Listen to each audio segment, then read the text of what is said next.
Saya harus setia kepada negara, bukan kepada pemerintah. Kalau pemerintahnya itu amanah, ya, dia pegang itu pedoman kehidupan berbangsa dan bernegara, Pancasila dan UUD 45 yang asli, oh saya siap rela mati untuk kepentingan pemerintah.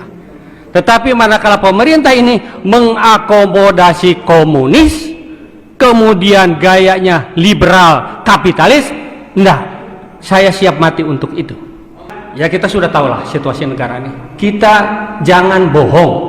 Jadi saya sebenarnya ada keprihatinan saya, ya, kepada adik-adik saya yang masih dinas. TNI harusnya dia pegang koridor. Manakala pemerintah keluar dari koridornya, harusnya dia datang kepada pemerintah. Ini loh yang dibuat oleh founding father kita. Di sana tujuan kita. Dari tujuan negara saja sekarang sudah diacak-acak. Sekarang kan ada 4 tuh tujuan negara tuh: melindungi bangsa dan wilayah, ya, mensejahterakan kesejahteraan umum, mencerdaskan kehidupan bangsa, kemudian ikut serta di dalam perdamaian dunia. Sekarang kita lihat wilayah dijual. IKN tadi saya disampaikan oleh Pak Harto 190 tahun. Siapa yang akan di sana? BUMN sekarang kalau saya tidak salah boleh dikelola asing oleh 100% dikelola oleh asing. Padahal itu adalah sarana untuk entrepreneur bangsa kita. Coba mana ada enggak sekarang yang membanggakan kita dari seluruh kehidupan, komponen kehidupan berbangsa dan bernegara. Semua memprihatinkan. Sekarang para pejabat berlomba-lomba untuk mencari kekuasaan, untuk mencari duit, kekayaan, untuk apa? Perutnya kenyangnya perut masing-masing. Loh, saya prihatin Pak, saya di Bandung tiap hari saya melihat itu bangsa pribumi yang harusnya mewarisi kekayaan negara ini hidup dari tong sampah satu ke tong sampah yang lainnya. Innalillahi. Kalau saya monitor ceramahnya Cak Emput atau Pak Mahfud, kalau pemerintah ini mengelola negara ini dengan benar dari tambang saja, harusnya pemerintah mampu menyantuni warga negaranya mulai dari yang baru lahir sampai dengan ke yang mau game over 20 juta per bulan harusnya. Tetapi sekarang apa yang dirasakan oleh rakyat, oleh masyarakat kita? Tidak ada tuh. Yang sekarang diberi mandat oleh rakyat itu berjuang untuk kepentingan rakyatnya.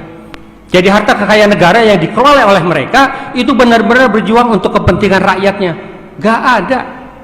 Oleh karena itu saya sudah sampaikan kepada siapapun, kalau saya diajak untuk membela agama, bangsa dan negara ini, ya, mensejahterakan rakyat, saya ikut. Mau dijadikan sebagai anggota pun saya ikut. Dan saya tidak pengen apa-apa, ya. Saya usia udah 65, sudah dapat bonus.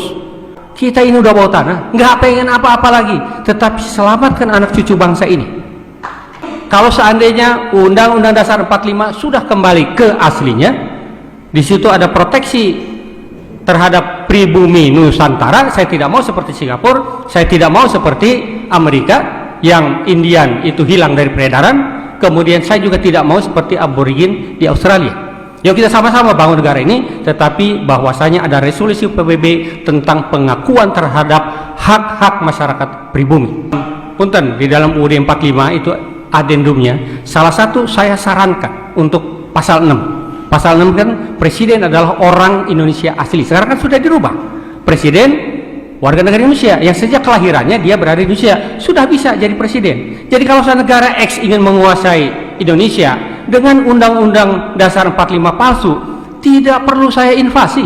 Saya siapkan agen saya, suami istri, saya luncurkan ke Indonesia, ya. Kemudian begitu anaknya lahir, ya, 40 tahun kemudian atau sekarang sudah dirubah, ya, untuk kepentingan pencalonan wapres jadi 35 tahun kan itu dia siap untuk jadi presiden Republik Indonesia.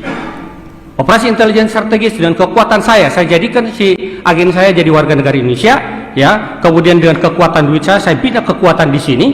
Kalau di Kopassus itu ada yang terkenal namanya Operasi Sandiuda, ya. Perpolitikan kita semuanya sudah transaksional, yang punya duit yang jadi. Jadi bayangkan, ya, betapa mudahnya dengan peraturan sekarang kekuatan asing menguasai NKRI. Ini yang menjadi kegundahan saya. Maka saya bilang sebelum saya game over ya untuk membela bangsa dan negara ini plus agama. Kenapa agama? Karena menurut saya komunis sudah masuk ke semua lini kehidupan berbangsa dan bernegara. Makanya saya tekankan agama, karena bagi komunis agama itu adalah racun. Jadi saya siapkan diri saya, ya saya siapkan untuk mewakafkan diri saya untuk kepentingan itu. Dan saya terus terang sudah sampaikan kepada anak istri saya. Pada saatnya Ibu Pertiwi memanggil, kalau memang itu untuk kepentingan agama, bangsa, negara, saya sudah cukup untuk tanggung jawab saya sebagai orang tua maupun sebagai suami. Dan izinkan saya untuk ikut bergabung dengan rekan-rekan seperjuangan yang tetap fokus untuk berjuang untuk agama, bangsa, dan negara kesatuan Republik Indonesia tercinta. Memang situasi NKRI sekarang ini tidak dalam keadaan baik-baik saja.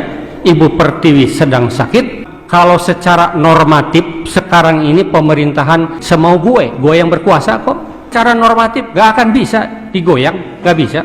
Ya, tetapi paling tidak menyadarkan masyarakat bahwa situasi ini harus ada perubahan. Kalau kita tidak ingin bubar jalan NKRI ini. Datang berbaik yang berfrei